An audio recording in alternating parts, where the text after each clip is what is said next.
चलो जी, बिस्मिल्लाहिर्रहमानिर्रहीम। अस्सलाम वालेकुम नाजरीन, मैं हूं नदीम खालिद।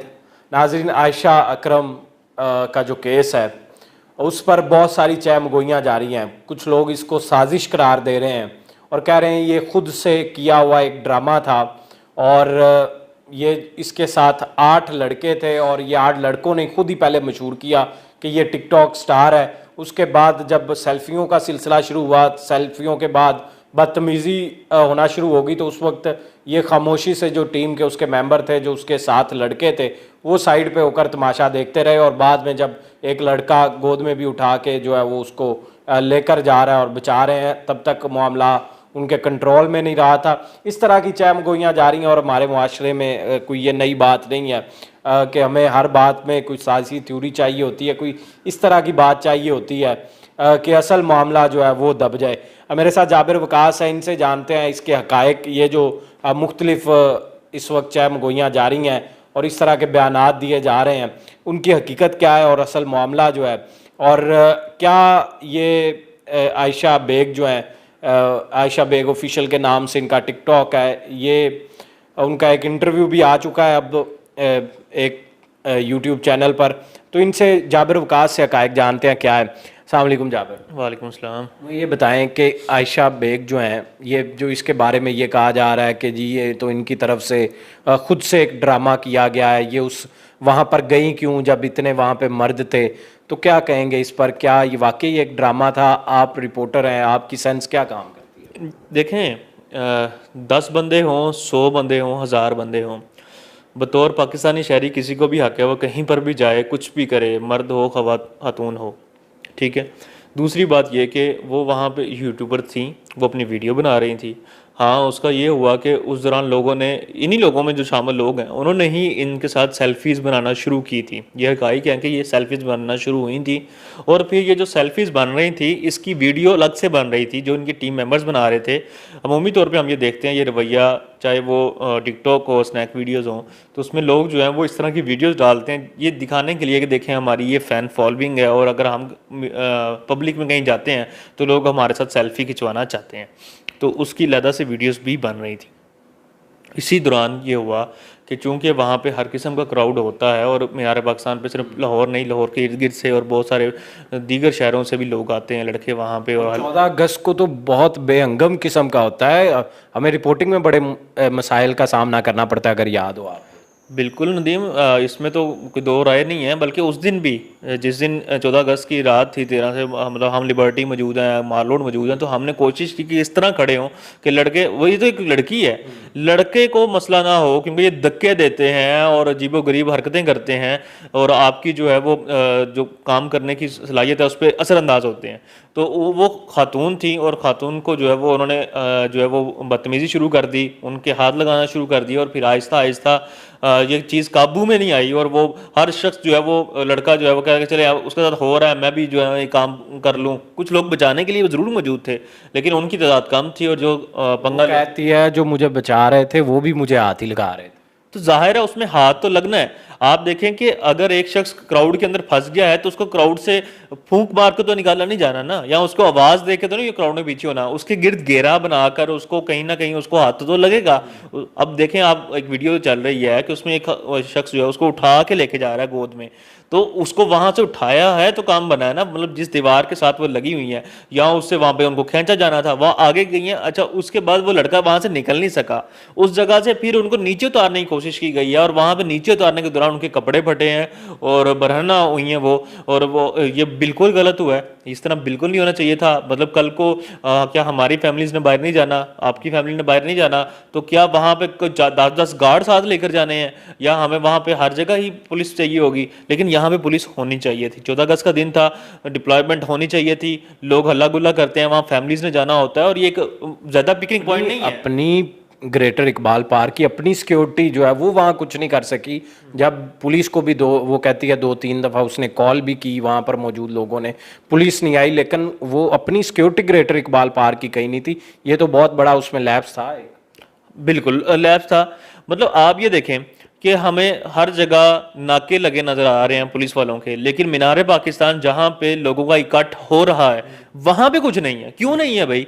और अगर है तो वो अगर इर्द गिर्द भी मौजूद है, सिक्योरिटी वहाँ मौजूद थी, पार्क के इर्द गिर्द सिक्योरिटी मौजूद थी, जब आपको नजर आ रहा है कि 100 200 400 बंदा एक जगह इकट्ठा हो रहा है, क्यों हो रहा है भाई, इतना थ्रेट है, देखे तो सही जाके। और फिर कॉल उस खातून के कि मैंने 15 पे कॉल की है, तो 15 पे कॉल होने के बाद ये चेक करवाया जाना चाहिए, इसके ऊपर कमीशन बनना चाहिए। उन्होंने तो सीरियस ही नहीं लिया होगा, हमें कोई कॉल कर एक और लड़की को चिढ़ा जा रहा है, तो ये उनके लिए तो एक नॉर्मल सा होगा कि बस ठीक है यहाँ पर देखें ये जो बात है ना कि लड़की को छेड़ा जा रहा होगा और एक नॉर्मल चीज, ये नॉर्मल लेने की वजह से ये मामला पेश आते हैं। आप ये देखें कि जिस तरह वो रवैया तो यही है ना पुलिस का, यही रवैया।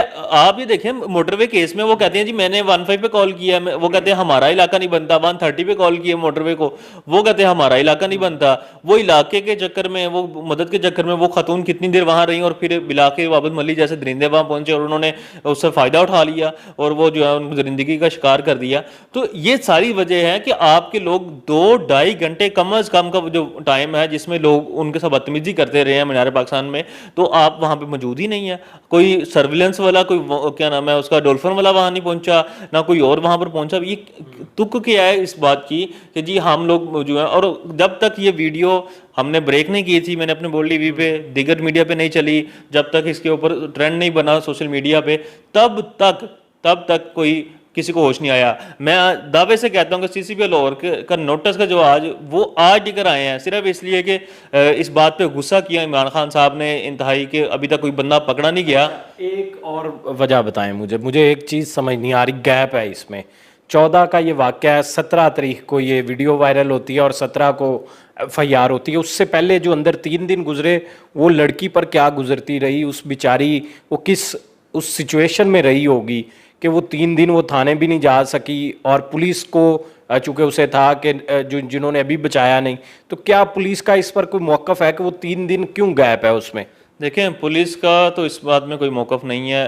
अलबत्ता पुलिस अगर पूछा भी जाएगा तो वो यही कहेंगे कि खातून हमारे पास नहीं आई। जाहिर है कि खातून अगर 15 पे कॉल करती है, पुलिस नहीं आती, तो वो क्या फटे हुए कपड़ों के साथ अब थाने जाती, या जो उसकी हालत हो गई थी बेचारी की, वो कपड़े उतर ही गए हैं, तो उस दौरान वो क्या जाती? वो तो अपने क्या नाम है घर चली गई, और जो उसके साथ हुआ है उस ट्रॉमा में है कि अब मैं क्या सुनाऊं, किसको बताऊं, क्या एक जगनसाई वाली बात है। क्योंकि ये हमारा माशरा है कि जहाँ पे अगर ये दरिंदे मौजूद हैं तो ऐसे लोग भी मौजूद हैं जो इस तरह की खातून को अब यही कहते रहेंगे आप गई क्या करने थी वहां पे, क्यों गई थी तुम, ये भाई जहां मर्जी हो जाए। लेकिन इसी वजह से शायद वो सामने नहीं आई। वो वीडियो सामने आने के बाद चूंकि प्रेशर आया और पुलिस ने खुद उनको ढूंढा, उनसे रब्ता किया कि आगे अपनी FIR करवाएं ताकि ये मामला जो है वो आगे चले और हम लोगों को गिरफ्तार कर सकें। अभी तक कोई गिरफ्तारी अमल में लाई गई है? नहीं, गिरफ्तारी कोई भी अमल में नहीं आई। अलबत्ता लोग आइडेंटिफाई ज़रूर हुए हैं जिनकी क्लैरिफिकेशन के लिए जो है वो नादरा से रजू किया जा रहा है।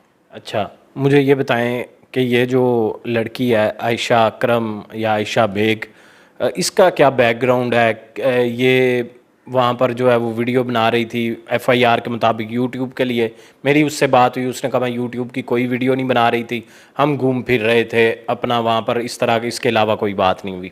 अच्छा, आपको क्या, आप चूँकि इसी शहर में हम रिपोर्टिंग करते हैं, लोगों का पता होता है, और वो पहले भी मीडिया में एक्टिव भी थी, मॉडलिंग भी करती रही है, तो क्या आप उसके बैकग्राउंड के बारे में क्या जानते हैं? ये कब से एक्टिव है, अपना काम कब से कर रही है, और टिकटॉक पर भी काफ़ी फेमस है, तो क्या इसके बैकग्राउंड के बारे में कोई?